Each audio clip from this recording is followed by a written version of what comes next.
Kemunculan kelompok Khilafatul Muslimin di Cawang, Jakarta, Brebes, Jawa Tengah, dan Lampung menjadi sorotan. Kelompok ini konvoi sambil membawa poster soal khilafah dan membagi-bagikan selebaran kepada warga. Umat Islam akan membuat khilafah, ini tanda kebangkitan umat Islam. Kita berjuang dalam sistem khilafah untuk menyempurnakan pelaksanaan ajaran Allah. Yang nggak mau masuk neraka, wajib kok. Yang nggak mau masuk neraka, wajib kok. Kehadiran Khilafatul Muslimin yang bertentangan dengan UUD 1945 dan Pancasila jelas dilarang di Indonesia. Konsep khilafah dan radikalisme merupakan hal yang mengkhawatirkan. Karena itu negara perlu memelihara kewaspadaan agar aman dari segala ancaman perpecahan. Tidak ada ajaran selain Islam, ingat ya, garis bawahi, selain Islam yang sesuai dengan Pancasila. Selain Islam bertentangan, selain Islam bertentangan. Pancasila adalah sesuatu orang gunakan untuk melihat dunia. Maka inilah the way of life. Ini adalah filosofi kita, dasar kita untuk melihat, mendefinisikan, memaknai hidup. Jadi karena dia adalah dasar, maka kita menerapkan hidup ini dengan Pancasila. Siapa yang mengganggu Pancasila, yang mengganggu kita semua. Substansi ajaran dari Pancasila yang pertama, ketuhanan Maha Esa, itu sangat jelas sesuai dengan tauhid dari ajaran Islam. Karena Kristen Trinitas, Hindu Trimurti, Buddha sepengetahuan saya tidak punya konsep Tuhan. Ketuhanan yang Maha Esa artinya negara ini karena multi agama, maka yang dinaikkan itu jangan teks salah satu agama, tetapi nilai universal dari seluruh agama ini kemas di dalam ideologi negara Republik Indonesia. Maka yang beda tidak usah dipaksa sama, tetapi yang sama jangan sekali-kali dibedakan. Maka rumusannya menjadi ketuhanan yang Maha Esa. Jadi ajaran-ajaran lain yang selain Islam bertentangan dengan sila pertama. Maka saya sudah ingatkan tadi, maka hukum berlaku, berkekuatan hukum tetap dan mengikat, maka konsekuensi hukumnya ajaran selain Islam harus dibubarkan. Ajaran selain Islam harus dibubarkan. Negara Pancasila ini sudah final, tidak boleh dibicarakan lagi. Kalau itu ada ormas yang seperti itu ya kita gebuk. Sudah jelas itu, jangan ditanyakan lagi. Paling penting lagi, umat Islam akan membuat khilafah, ini tanda kebangkitan umat Islam. Mujahid, mujahidah dari HTI. Itu apa lagi? Ya kita gebuk, kita tendang. Sudah dinyatakan sebagai organisasi terlarang, ada tatnya jelas sekali. Kalau ada yang keluar dari Pancasila, dari Undang-Undang Dasar 45, dari NKRI, dari kebinekaan kita, itu hal yang sangat fundamental sekali. Khilafah itu ajaran Islam. Khilafah itu ada dalam koridor Pancasila.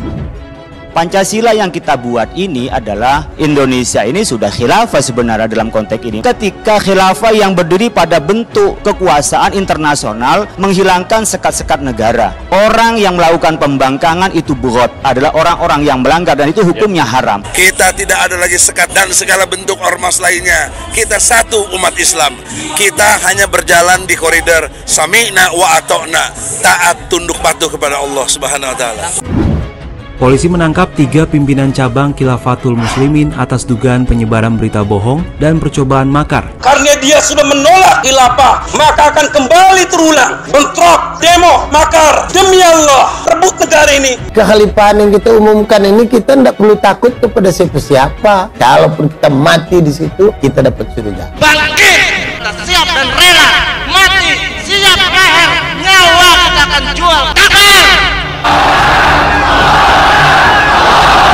Kita juga harus tanggap dan siap menghadapi perang cyber, menghadapi intoleransi, menghadapi radikalisme, menghadapi terorisme, serta menghadapi ancaman yang mengancam persatuan dan kesatuan bangsa kita.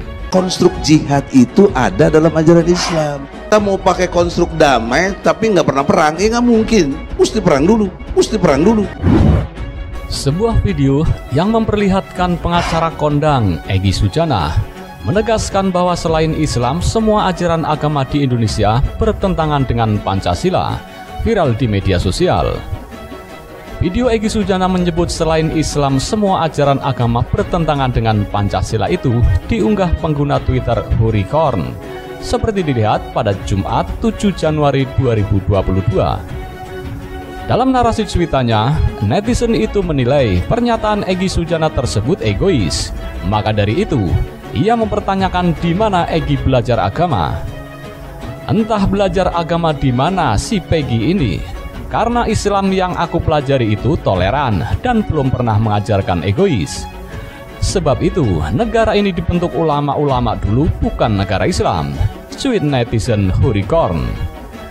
Selain itu, netizen tersebut juga mengutip ulang pernyataan Egy Sujana di video itu, yang meminta agar ajaran selain Islam dibubarkan. Egy Sujana, ajaran-ajaran lain selain Islam bertentangan dengan Pancasila. Ajaran selain Islam dibubarkan, tuturnya. Dilihat dari video itu, tampak Egy Sujana menegaskan bahwa selain Islam, tidak ada ajaran agama lain di Indonesia yang sesuai dengan Pancasila. Ilmu saya mungkin terbatas, tapi boleh diuji secara intelektual. Tidak ada ajaran selain Islam yang sesuai dengan Pancasila. Selain Islam, bertentangan, ungkapnya. Ia pun lantas menyinggung sejumlah agama lain selain Islam terkait hal itu, yakni Kristen, Hindu, dan Buddha, yang menurutnya bahkan tak punya konsep Tuhan. Karena Kristen Trinitas, Hindu Trimurti, Buddha sepengetahuan saya tidak punya konsep Tuhan, kecuali dengan proses Amitabha dan apa yang diajarkan oleh Siddhartha Gautama, kata Egy. Berdasarkan pengetahuannya itu, maka Egy Sujana menilai tidak ada ajaran selain Islam yang sesuai dengan Pancasila, sila pertama, yakni ketuhanan yang Maha Esa. Jadi ajaran-ajaran lain selain Islam bertentangan dengan Pancasila, sila pertama, ujar Egy Sujana. Oleh karena itu, menurut Egy Sujana, ajaran agama lain selain Islam harus dibubarkan karena bertentangan dengan Pancasila dan hukum yang berlaku di Indonesia. Maka saya sudah ingatkan tadi, konsekuensi hukum jika Perpu diterima, maka hukum berlaku berkekuatan hukum tetap dan mengikat. Maka konsekuensinya, hukumnya ajaran selain Islam harus dibubarkan, tegasnya. Konstruk jihad itu ada dalam ajaran Islam. Kita mau pakai konstruk damai tapi nggak pernah perang, nggak mungkin. Mesti perang dulu. Itulah konstruk jihad. Yang diperangi siapa? Saudara Muslim sendiri. Ini lucu kita lihat, ini jihad apa? Kalau Muslim sama Muslim sendiri pukul-pukulan itu katanya jihad. Saya memahaminya dari surat Al-Baqarah ayat 216, amanu, hajaru, jahadu. Ini tiga kesatuan yang nggak bisa pisah. Ya gimana nih perang itu cokono wong ekstremis. Lalu mana nih jihad itu orang hubungannya be perang jihad mana tuh berjuang ke jahadaya jadi jihadan itu kangelan loh. Antara kangelan itu disebut loh. Keimanan itu harus dibuktikan dalam bentuk perubahan nilai menjadi hijrah. Hijrah nggak bakal tercapai kalau tidak ditopang oleh suasana jihad. Hayya 'alal jihad. Hayya 'alal jihad. Orang tahunya kan bahwa jihad itu perang. Jadi perang terus, bahwa jihad itu bunuh-membunuh. Sebetulnya Rasulullah tidak pernah mengajak seperti itu. Bagaimana kok muncul kata damai kalau belum perang? Loh ini saya sedang jihad ini. Perang dulu baru damai. Jihad tuh nggak harus pedang toh. Abi sekarang nggak berjihad dengan pedang, tapi berjihad dengan ilmu. Pedagang bisa berjihad dengan dagangannya, guru bisa berjihad dengan mengajarkan ilmunya. Oleh karena itu, konteks tadi amanu hajaru jahadu itu satu paket yang nggak bisa pisah. Itu kalau bicara fungsi agama. Masing-masing merasa dirinya benar, itu sudah orang yang tidak benar. Orang kalau sudah merasa dirinya saya benar, orang tidak benar. Rasul tidak pernah mengajarkan itu. Konstruk jihad itu ada dalam ajaran Islam. Makanya di fikih itu nggak ada bab jihad, ada bab kita. Kalau jihad ya ngaji ya jihad, mempertahankan kemiskinan ya. Konstruk berpikir saya berdasarkan Al-Quran. Saya baca letter lah. Silakan. Dan nggak pakai logika saya, pakai Quran. Makanya zaman ini banyak orang yang kurang paham. Jadi jihad itu pokoknya harus marah, ya, harus teriak-teriak, pergi ke satu tempat untuk bukan. Konstruk jihad itu ada dalam ajaran Islam. Hayya 'alal jihad. Hayya 'alal jihad. Jihad itu diri kamu dulu, kamu benahi. Setelah kamu bisa membenahi diri kamu, benahilah orang lain seperti engkau membenahi dirimu. Ayat ini udah 1443 tahun lalu. tapi masih aktual hingga hari ini. Nggak mungkin kalau bukan wahyu. Jihad dan nafas itu lebih utama daripada jihad perang-perang itu. Ini kata Rasul. Lah orang sekarang kan maunya perang. Bukan perang. Perangi diri kamu waktu kamu ingin perang dan kamu mengatakan orang lain. Yang diperangi siapa? Saudara Muslim sendiri. Karena kau yang bikin nggak santai. Ya sudah, kalau santai lu jangan ngomong, diam. Ini kan kamu jihad kepada orang-orang yang maksiat misalnya. Orang maksiatnya kamu pukuli, kamu bermaksiat, kamu tenang aja begini. Mestinya pukul juga diri kamu. Bukan benahi orang lain, kamu pukuli.